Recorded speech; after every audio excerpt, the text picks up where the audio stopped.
S'il y a un élément très mystérieux dans la franchise de Chucky, pourtant central dans son histoire, c'est bien le vaudou. Et même si tous les fans connaissent la formule magique pour passer son âme d'un corps humain à celui d'une poupée, on ne connaît pas réellement les capacités d'un tel pouvoir. Quelles sont les règles ajoutées entre chaque film et est-ce qu'elles se contredisent? C'est ce que nous allons explorer dans le lore de Chucky.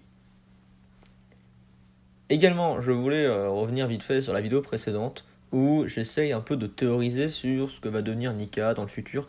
Voilà, je l'avais fait avant que la saison 2 sorte. La saison 2 est sortie. Ce que j'avais essayé d'imaginer est complètement faux.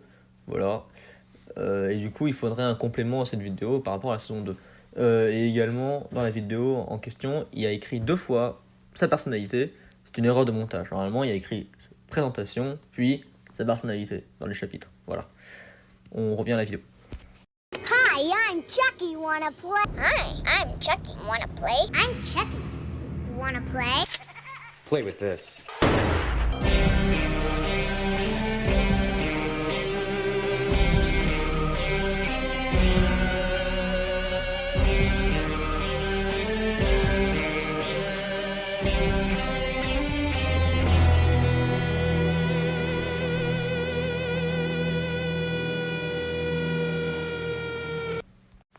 Alors c'est vrai que les pouvoirs vaudous n'ont jamais été réellement construits et précis dans Chucky. Ce sont plus des facilités scénaristiques ou des MacGuffin. Mais je trouve ça marrant de chercher une logique pour clairement les expliquer et peut-être avoir un guide du vaudou pour les nuls qui se tient. Est-ce que c'est utile? Non. Est-ce que c'est beaucoup trop s'impliquer dans une partie du lore que même les scénaristes n'ont un peu rien à faire? Oui. Est-ce que je vais quand même le faire? Oui. Bah alors on commence. Adi-doo-wee Dembella, give me the power, I beg of you.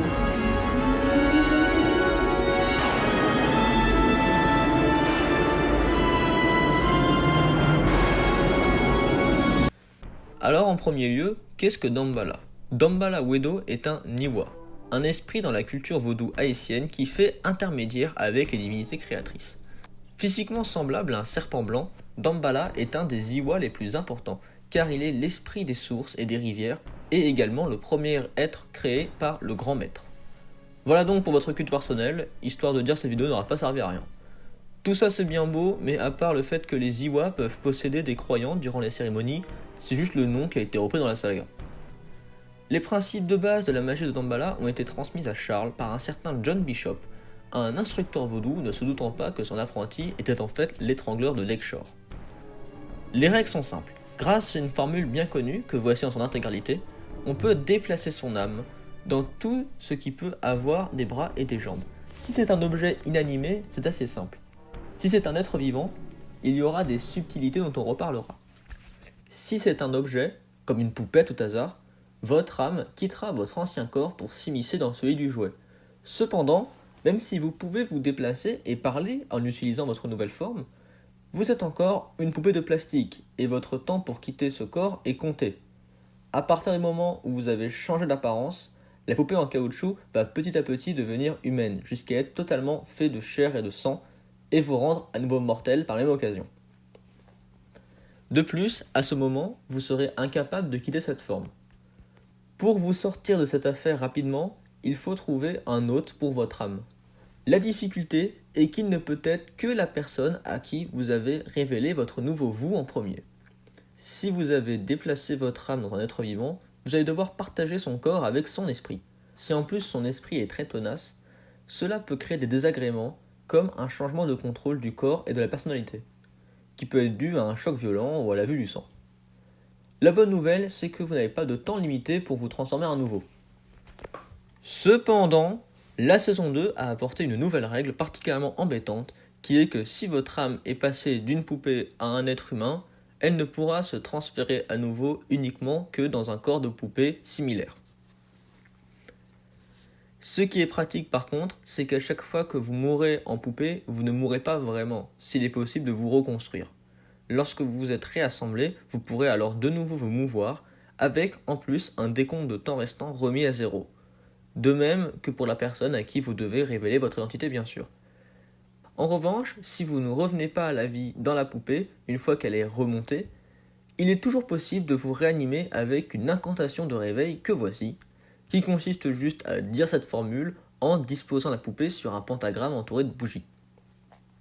Et si vous vous posez la question de ce qu'il se passe si vous faites un enfant dans votre nouvelle apparence, déjà vous êtes bizarre, mais Seed of Chucky a la réponse pour vous.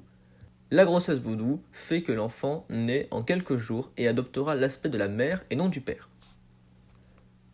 À présent, après que vous vous êtes cassé la tête à apprendre toutes ces règles complexes, voici l'objet qui va vous faciliter la vie si vous voulez utiliser les pouvoirs de Damballa, le cœur de Damballa.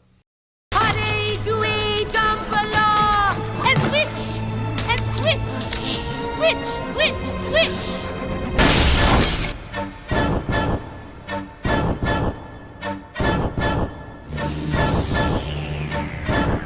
Le cœur de Damballa est un talisman couleur bronze orné d'un rubis dont on ne connaît pas réellement l'origine. Avec cette amulette, tout est simplifié.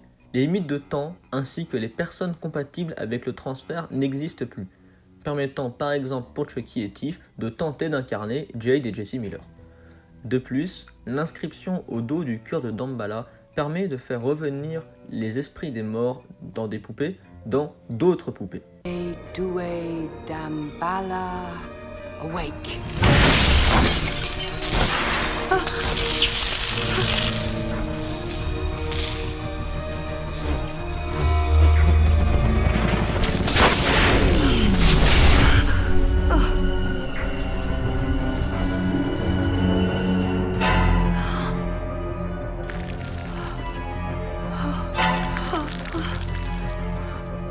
Si vous êtes en possession de l'amulette, vous pourrez aussi faire le sort de Switch, qui consiste à ne pas posséder quelqu'un, mais échanger son corps avec lui.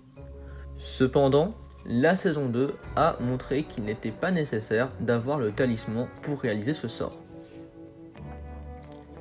Il y a également deux sorts très peu expliqués que l'on peut réaliser avec le cœur de Damballa, les sorts de division et de réunion d'âme, qui permet par exemple à JJ d'être séparé en deux, puis d'être à nouveau complet à la fin de la série. N'empêche que le sort de division fait une très bonne transition avec le gros morceau des règles, l'utilisation de Damballa à son plein potentiel, les sorts de duplication. Ade beaucoup Damballa. Give me the power, I beg of you.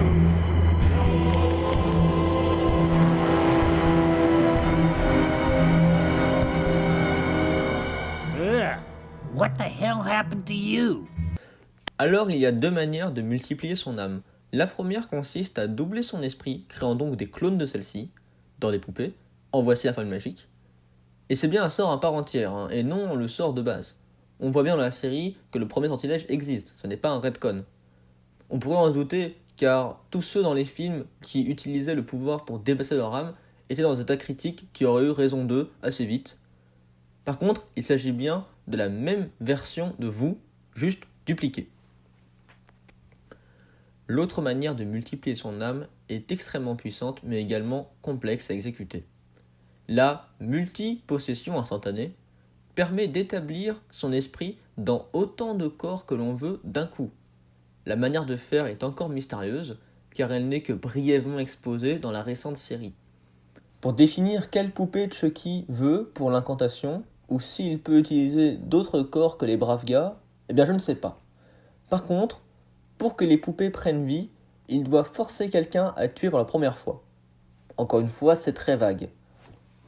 Lorsque les poupées sont vivantes, il est difficile de déterminer si elles gardent la mémoire de Chucky, car, par exemple, les poupées ne semblent pas bien connaître le plan de leur chef.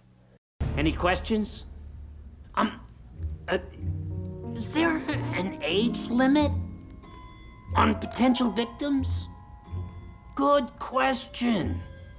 No babies. We're not savages. Également, les Chucky qui n'étaient pas présents lorsque Tiff a décapité l'une d'entre elles ne sont pas au courant de cette trahison. Ça paraît logique et évident, mais cependant, la saison 2 met un doute là-dessus. Celui que l'on appelle le colonel Chucky torture Andy pendant 1 an, comme pour se venger de ce qu'il a fait à la poupée originelle dans le 7e opus. Pourtant, le colonel ne devrait pas être au courant de cette information, car il ne peut pas en avoir le souvenir direct. L'appellation Chucky Prime, que l'armée donne à la conscience originelle de Charles, pourrait le confirmer, comme si cette nouvelle génération de Chucky, née de la multi-possession instantanée, n'était pas exactement la réplique de l'originel. À voir si dans la suite, certaines choses seront mises au clair.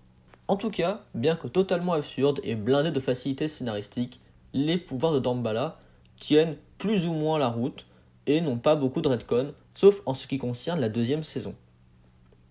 Bon, même si c'est bancal par moment, je pense qu'on a bien répertorié toutes les capacités qu'offre le vaudou et qu'on a là l'ébauche d'un livre vaudou pour les nuls. Reste à voir si d'autres ajouts pourront être faits à l'avenir et si Damballa pourra à nouveau servir les plans machiavéliques de notre poupée tueuse. Merci d'avoir regardé cette vidéo en entier. Elle devait être assez simple à faire au début, mais j'ai dû revoir beaucoup de choses pendant la sortie de la saison 2. La prochaine vidéo sera d'ailleurs mon avis sur celle-ci. Merci encore de m'avoir écouté, likez s'il vous plaît, et ciao!